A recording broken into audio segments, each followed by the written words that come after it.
el Espíritu Santo es el comienzo de la vida cristiana, es la fuente de poder, pero también es la manera como vivimos en comunidad. Sin el Espíritu Santo yo no puedo tolerar a mi hermano. Yo no puedo pasar por alto quizás las ofensas. Si el Espíritu Santo, que dice la Escritura en el libro de los Hechos, si no está en mi vida, yo no puedo amar a la gente. Porque no es algo que sale libremente, no, es una obra sobrenatural de Dios. Es algo que no podemos explicar, es una obra sobrenatural.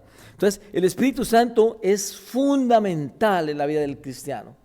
Vive 24 horas al día, 7 días a la semana en tu corazón, en tu vida y en la mía. Entonces, si yo dejo que el Espíritu Santo obre, voy a ver cambios en mi vida. Dios va a hacer cosas diferentes.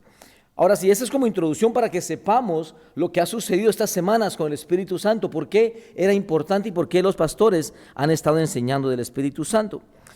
Todos recordamos que cuando estuvimos en Semana Santa, el Viernes Santo, el Domingo de Resurrección, hablábamos de Pedro. Pedro fue aquel discípulo que cuando tuvo que mostrar valentía, Pedro se llenó de pavor, de temor, de miedo y dijo ¿cuántas veces?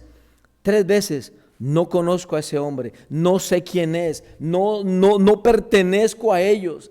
Dice la Escritura en Marcos que él la tercera vez lo dijo con palabras ofensivas hacia Jesús. Entonces, ese Pedro, esa misma persona está ahora aquí diciéndole al pueblo que crucificó a Jesús, diciéndole, ustedes mataron a Jesús.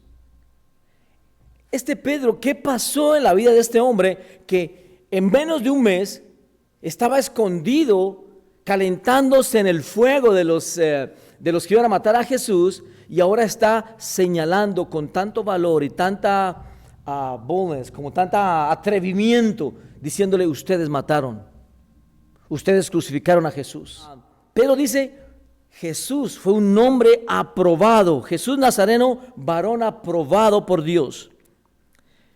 ¿Recuerdan a Nicodemo en el capítulo 3? De Juan? Nicodemo viene de noche. Nicodemo es un principal de la sinagoga. Él viene y le dice, Señor, sabemos que has venido de Dios porque nadie que haga estas obras puede hacerlas si Dios no está con él. Nicodemo confiesa y dice, nosotros sabemos que tú vienes de Dios, pero no te queremos recibir. Ese era el gran desafío de nuestro Señor. La gente conocía y sabía, pero su corazón no estaba listo. Entonces, Pedro quiere decirle primero a la gente, le dice, Jesús era varón aprobado, fue un varón aprobado por Dios y ustedes lo entregaron para que fuese asesinado. Ahora, el verso 23, Pedro continúa hablando y dice, a este entregado por el determinado consejo y anticipado conocimiento de Dios. Esto suena un poquito difícil de comprender, quizás para algunos, pero en realidad lo que Pedro está diciendo es, y Pedro quiere estar seguro, que dice que en el plan de Dios no hay plan B. Pedro dice, Jesús fue entregado, pero Dios ya sabía. Dios conocía lo que iba a hacer. En realidad ustedes no lo mataron, ustedes creen que lo mataron, pero el Padre tenía un propósito en la obra de Jesús. El plan de Dios, o en el plan de Dios no hay plan B. En los propósitos de Dios no hay plan B. Quiero decir con esto que Dios tiene planes con cada uno de nosotros, así que Dios no se ajusta a las circunstancias. Porque hubiéramos podido pensar, como mataron a Jesús, entonces ahora Dios se rasca la cabeza y ¿qué voy a hacer? No, a Dios las circunstancias no lo asombran, por el contrario, las circunstancias se deben acomodar a Dios. Tus problemas no impresionan a Dios. Tus dificultades no impresionan a Dios. Dios sigue en su trono, Dios lo sabe todo, Dios lo conoce todo, Dios sabe nuestras luchas, nuestras emociones, nuestros momentos difíciles. Entonces, aunque las cosas parezcan que fuera de control, que no hay salida, Dios tiene todo bajo control. Quizás nosotros no lo sabemos definitivamente, pero Pedro le está diciendo, en el previo conocimiento de Dios, Dios permitió que pasase eso. Dios sigue en su trono, eso es una buena noticia. Es bueno saber que mi Padre Celestial tiene todo bajo control, que Él sabe lo que yo necesito, que Él sabe en qué estoy viviendo, qué dificultad estoy atravesando. Mi Padre Celestial conoce todas las cosas, eso me llena a mí de paz en mi vida. de saber que no tengo que saberlo todo yo, que no tengo que estar al control de todas las cosas, porque mi Padre que está en el cielo conoce todas las cosas. El verso 24 dice, al cual, hablando de Jesús, Dios levantó, soltó los dolores de la muerte, por cuanto era imposible que fuese retenido por ella. Me encanta este versículo porque Pedro dice, es imposible que Jesús hubiera sido retenido por la muerte. ¿Cómo la muerte puede frenar la vida? ¿Cómo es posible que puedas mojar el agua? Para la muerte era imposible retener a Jesús.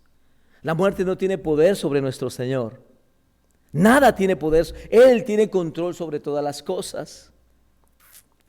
En Juan capítulo 10, verso 17, Jesús dijo, por esto me ama el Padre, porque yo pongo mi vida para volverla a tomar. Nadie me la quita, sino que yo de mí mismo la pongo. Tengo poder para ponerla y tengo poder para volverla a tomar. Este mandamiento recibí de mi Padre.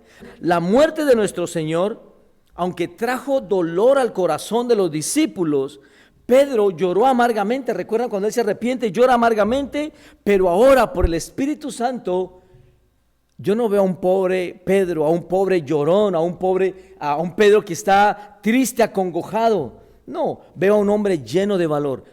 No hay nada más peligroso que un hombre o una mujer lleno del Espíritu Santo, lleno de la paz de Dios que sobrepasa todo entendimiento.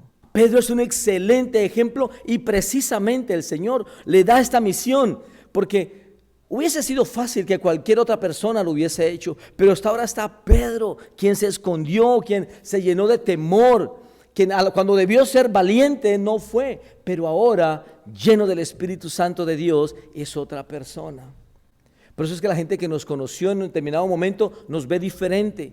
Pero usted no era así, claro que no, porque ahora tengo el Espíritu Santo de Dios. Ya pasé por el Pentecostés, ya Dios llenó mi vida. Ahora Cristo vive en mí, Él mora en mí. Hay problemas, hay circunstancias difíciles, hay temores. Yo tengo cientos de temores.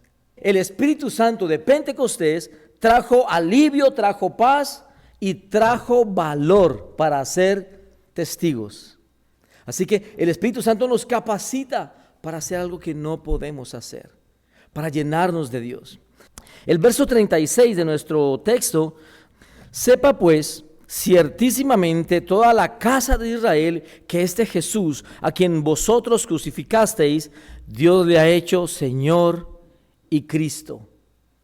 Esta palabra es maravillosa. Al que ustedes mataron, le dice Pedro, al que ustedes mataron, Dios lo levantó de entre los muertos, porque la muerte no lo puede detener, y Dios lo hizo Señor y Mesías, Señor y ungido, Señor y Cristo, que eso es lo que significa en el griego. La palabra kurios, que es Señor, significa que Él es el que tiene poder sobre todas las cosas. No hay nadie que tenga poder sobre todas las cosas. No hay hombre, no hay humano, no hay santo, no hay nadie, únicamente la persona de Jesús. Entonces dice Pedro, a al que ustedes mataron, el cual la muerte no lo puede detener, Él es el Señor. Y también es el Mesías, el ungido de Dios, el que Dios envió, el Santo de Israel. Si Jesús no es su Señor, Él no puede ser su Salvador. Porque a veces es fácil decir, Diosito sálvame, Diosito me ayuda, Diosito no sé qué, lo que podamos decir. Pedro fue muy claro. A Dios lo hizo Señor y Salvador, Señor y Mesías. Si Él no es tu Señor, no puede ser tu Salvador. Si yo no sujeto mi obediencia a Dios, si no pongo delante de Él mis pensamientos, mis pasiones, mis planes, mis propósitos, Él no puede ser mi Salvador. Si Él no es mi Señor, ¿por qué Él va a ser mi Salvador? Es muy fácil quizás ver en Jesús un Salvador, pero Él no solamente es Salvador, Él es primero Señor y después es Salvador. El verso 37, al oír esto se compungieron de corazón. Miren qué increíble, que Pedro le dice, ustedes son unos pecadores, ustedes dejen de hacer esto. No, Pedro lo que hizo es, presentó quién es Jesús. Pero Pedro no hizo ustedes tienen que cambiarse ahora a esta religión. No, Pedro dijo, ¿quién es Jesús? Eso es lo que hace el nombre de Jesús. A veces cometemos el error de invitar a la gente a que cambie sus prácticas, pero la gente necesita escuchar quién es Jesús. Jesús es el Señor de todo. Su corazón se llenó de dolor, se traspasó su corazón y dijeron, ¿qué debemos hacer? Eso se llama arrepentimiento. Los hombres que habían entregado a Jesús y que han dicho, crucifíquenlo, crucifíquenlo. ¿Queremos a quién? A Barrabás. Ahora están diciendo, ¿qué hacemos ahora? Eso se llama arrepentimiento. Hay una necesidad de cambio en la gente. La gente anhela cambiar. La gente sabe que sus conductas son malas. Saben que sus prácticas son equivocadas. La gente sabe que está obrando mal, pero necesita saber la verdad. La gente no quiere que le digamos, que le presentemos otra religión o otro culto. No, la gente necesita que le presentemos al Cristo resucitado. Pedro no hizo énfasis en la cruz ni en la tumba, sino quién es Jesucristo delante de Dios. Así que ellos sintieron arrepentimiento en su corazón. Ahora la conducta de ellos iba a ser reemplazada por la conducta o los anhelos o la voluntad mejor del Señor Jesucristo. Ellos ahora iban a renovar su mente, como dice Pablo en Romanos 12, que nosotros debemos renovar nuestra mente. Ellos comenzaron a pensar diferente. Y sabe que el arrepentimiento trae algo muy bonito que se llama bendición. Dios bendice cuando hay un arrepentimiento genuino. Ustedes padres lo practican todo el tiempo. Si su hijo no cambia de conducta, si su hijo no cambia sus maneras de actuar, sus procederes, su vocabulario, ustedes no lo bendicen. Ustedes retienen la bendición, ¿correcto? Ustedes tienen cosas para sus hijos, pero como te estás portando mal, no te los puedo dar porque te voy a dañar tu corazón. Eso es lo que hace el Señor. Muchas veces vemos por qué Dios no nos bendice, por qué Dios no está bendiciendo mi vida, mi trabajo, mi relación con mi esposa, con mis hijos. Es porque estoy viviendo una vida, quizás no he matado a nadie, pero estoy lleno de orgullo en mi corazón. Mis amados, miren, me quedan 7 minutitos. Así que los que recibieron su palabra fueron bautizados y se añadieron aquel día como 3,000 personas.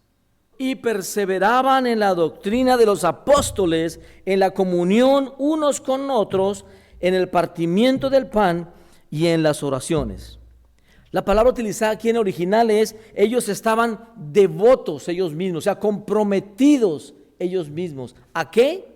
Dice la Escritura, a la enseñanza de los apóstoles. Me encanta porque no dice, y la gente se sometió y ¿qué dije yo? Y se rindió a los apóstoles. No, a la enseñanza de los apóstoles. La gente no se debe a los pastores, la gente no se debe a los líderes, la gente no se debe a quien está aquí enfrente, la gente se debe a la palabra de Dios que es predicada, que penetra nuestro corazón, que nos edifica, que nos levanta, que nos restaura. A eso nos sujetamos nosotros, a eso venimos a la iglesia, no a ver quién está aquí enfrente, sino a recibir la palabra que estamos nosotros predicando. Entonces la Escritura es clara, ellos estaban siendo devotos, se entregaron, se comprometieron a la enseñanza de los apóstoles. Ellos recibían la palabra, la retenían y lo más importante, la vivían. Es que esa es la parte más difícil para todo creyente, porque yo puedo venir a la iglesia a escuchar la palabra y salgo de aquí y voy a tratar mal a mi esposa, voy a tratar mal a mis hijos, voy a ser el peor compañero de la fábrica, de la bodega. No, lo importante es recibir la palabra y ponerla por obra, porque no son los oidores los que son justificados delante de Dios, sino ¿quiénes? ¿Los qué? Los hacedores, los que lo ponen por obra. Si el Señor Jesucristo no es el centro de esta iglesia, si la persona de Jesús no es lo que nos mueve a caminar con Él, a amarnos unos a otros, esta iglesia está construida en paja y hojarasca. La iglesia está fundamentada en el amor de Cristo, por su iglesia y por amor de nosotros mutuamente. También dice que ellos estaban comprometidos en la comunión, que es la koinonía. Hoy, por ejemplo, a mí me gusta verlo así. Sí, recibimos la palabra celebramos, pero hay koinonía, que es, hombre, ¿cómo estuvo tu semana, Gumer? ¿Cómo te fue en el trabajo? Ese roce que tenías, esa dificultad, es un decir, no, él no me ha contado nada de eso. Abraham, ¿cómo estuvo esa semana? ¿Cómo te fue con aquel compañero que estabas visitando, que le estabas hablando del Señor? A eso nos reunimos hoy, a celebrar, a descubrir qué Dios está haciendo, a escuchar los testimonios. Ese es el centro de la comunión, de la koinonía. También dice que partían el pan. También dicen que perseveraban en la oración. Y el verso 44, para ir acabando porque se me va a acabar el tiempo, dice el verso 44 hasta el verso 46. Por favor, Pastor Rossi, nos ayuda. Esto es increíble. Entonces miren todo lo que estaba pasando. Después de que Pedro predica y le dice las cosas como son, la gente cambió y su corazón. Comienza en el verso 44. Todos los que habían creído estaban juntos y tenían en común todas las cosas, y vendían sus propiedades y sus bienes, y lo repartían a todos según la necesidad de cada uno, y perseverando unánimes cada día en el templo, y partiendo el pan en las casas, comían juntos con alegría y sencillez de corazón. Hay que tener cuidado. He escuchado muchos pastores que dicen, aquí decía que vendían sus propiedades, hermano, tiene que vender su propiedad y darla a la iglesia. No. Eso no es bíblico. No podemos decir a la gente, no somos el Espíritu Santo. El Espíritu Santo es el que va a hablar al corazón de la gente. Entonces muchos pseudo pastores quieren manipular y torcer la Escritura, pero aquí lo que dice es que los creyentes estaban juntos en una sola mente. Ellos caminaban juntos, que los creyentes tenían todo en común, que no había nadie que necesitaba de nada. ¿Por qué? Porque constantemente, hermano, ¿cómo estás? ¿Estás bien? No, pues ando sin trabajo, se me varó el carro, tengo que comprar esta cosa, no tengo un problema, se me tapó el baño. No, es que lo que fuese que fuese. Entonces, tal era la comunión de ellos que no había necesidad. ¿Sabe quién son así? Los judíos. ¿Sabe que no hay judíos pobres? ¿Usted sabía eso? Los judíos no son pobres. ¿Sabe por qué? Porque entre ellos encuentran uno, estamos todos aquí, le falta algo, vamos a levantar a ese hermano. Entre ellos se levantan. Entonces, qué maravilloso que en nuestra iglesia no hubiera necesidad de nada. Que yo supiese exactamente de qué carece mi hermano, qué luchas tiene mi hermano, cómo puedo bendecir a mi hermano. De eso se trata este pasaje. Ellos continuaron y se reunieron juntos en el templo. Ellos partían el pan en sus casas. ¿Por qué digo esto? Hay algo que es sagrado para un judío, que es su hogar. Un judío no invita a cualquier persona a su hogar, pero cuando un judío te invita a su casa es que hay un grado de intimidad y de afecto grandísimo. Entonces, cuando ellos dicen ellos partían el pan en sus casas, quiere decir que el nivel de intimidad, de amor y de tolerancia era grandísimo. Esa era la iglesia. La iglesia no es como lo pintan hoy en día, ¿no? No, la iglesia era algo diferente. ¿Ven la diferencia? No es como lo imaginábamos. Y dicen que ellos comían juntos con alegría y sencillez de corazón. Ellos alababan a Dios. No se ponían a mirar absolutamente nada más. Alabar al Señor. Tenían el favor con sus vecinos, con el pueblo. La gente los miraba y decía, esa persona es diferente. Ese hombre honra a su esposa. Mire ese señor cómo trata a esos niños. Mire ese señor cómo trata a esa niña. Mire cómo la lleva hasta la escuela, la trae. Mire cómo trabaja para su familia. Mire, él nunca se escucha gritar en su casa. Tenían el favor con el pueblo. Y el Señor añadía cada día a la iglesia los que habían de ser salvos. La iglesia hacía su parte. Los cristianos adoraban, se amaban unos a otros, tenían el favor con los vecinos. Esas son la gente que Dios va a traer a la iglesia. Los 3,000 que están aquí ahora en esa historia, que se arrepintieron, esos 3,000 habían rechazado a Jesús. Yo crucifíquenle. Y ahora están aquí, vendiendo sus propiedades, dándolo todo para el Señor. Esa es la obra del Espíritu Santo de Dios. Dios cambia nuestro corazón. Dios cambia nuestro corazón y lo torna para el bien de otros. Porque ustedes son la familia en la fe. Ustedes son personas, o nosotros, cuando vemos a los hermanos, es que Cristo dio la vida por ustedes, por nosotros. Pero cuando veo a alguien, Cristo lo dio todo por usted, ¿cómo yo no voy a darlo todo? Que ni es mío, sino que le pertenece a Él. Mis amados, las personas que experimentaron esa transformación y este crecimiento, primero pasaron por un cambio de mentalidad. Primero fueron llenos del Espíritu Santo. Todo esto que yo les dije no vale nada si usted no es lleno del Espíritu Santo de Dios.